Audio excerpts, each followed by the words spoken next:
చంటి విషయంలో చంచలమ్మకి మాటిస్తుంది సింధూర. త్వరలోనే మీ కొడుకుని మీకు అప్పచెప్తాను. ఈ ఇంట్లోకి తీసుకొస్తాను అని. ఆ ముహూర్తం కోసమే నేను కూడా ఎదురు చూస్తున్నాను అన్నట్టుగా చంచలమ్మ కూడా చెప్తుంది. అలాగే రేపొక విశేషం ఉంది తెలుసా అత్తమ్మ అంటే, తెలుసు నాకు. నువ్వు చెప్పకపోయినా నేను తెలుసుకోలేననుకుంటున్నావా? మీ పెళ్లి రోజే కదా! ఎటు మీ పెళ్లి చూడలేకపోయాను. ఏదో సందర్భంలో అది జరిగిపోయింది. కానీ రేపు మాత్రం మా కళ్ళ ముందే మీరిద్దరూ పెళ్లి చేసుకోవడం నేను చూడాలనుకుంటున్నానని చెప్తే, సరే అత్తమ్మ అని చెప్పని వెళ్తుంది. అయితే ఒక ప్లాన్ వేస్తుందనమాట సింధూర. చంటిని బాగా రెచ్చగొట్టి, మనం వాళ్ళ ఇంట్లో పని చేశాం కదా!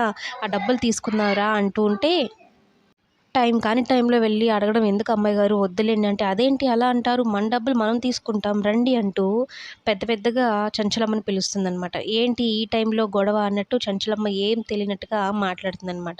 అదేంటండి అలా అంటారు? మేము పని చేశాం కదా నెలంతా, మా డబ్బులు మాకివ్వండి అంటూ ఉంటే, ఇక కేశవ ఉండి డబ్బులన్నీ పంపించేశాను ఏం లేవే ఇప్పుడు ఎలా అనేది అంటూ ఉంటే, అదేంటి మా డబ్బులు మాకివ్వండి అని అయితే మాట్లాడుతూ ఉంటారనమాట.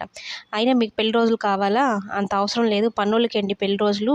ముందు తిండి గడవడము, ఇల్లు గడవడమే చూసుకోవాలి కానీ మళ్ళీ పెళ్లి రోజులా? పెళ్లి రోజు చేసుకుంటే మరి ఇల్లంతా ఎలా గడుపుకుంటారు అంటూ ఉంటే, అయినా ఇలాంటి అసమర్థుడిని పెళ్లి చేసుకుంటే ఇలానే ఉంటుంది. నీకు ఆ రోజే చెప్పాను అంటూ చంచలమ్మ చంటిని చాలా తక్కువ చేసి మాట్లాడుతుందనమాట. ఆ మాటలతో రెచ్చిపోయిన చంటి, మీ డబ్బులు అవసరం లేదు, ఏం అవసరం లేదు. నేనంటే ఏంటో చూపిస్తాను. మీ కళ్ళ ముందు రేపు ఘనంగా మా పెళ్లి రోజైతే జరుపుకుంటాం. చూస్తూ ఉండండి అని సింధూరాన్ని అక్కడి నుంచి కోపంగా లాక్కొని వెళ్తాడు. ఇదేంటి అత్తమ్మ ఇలా చేసింది అనైతే సింధూరాకి అర్థం కాదనమాట.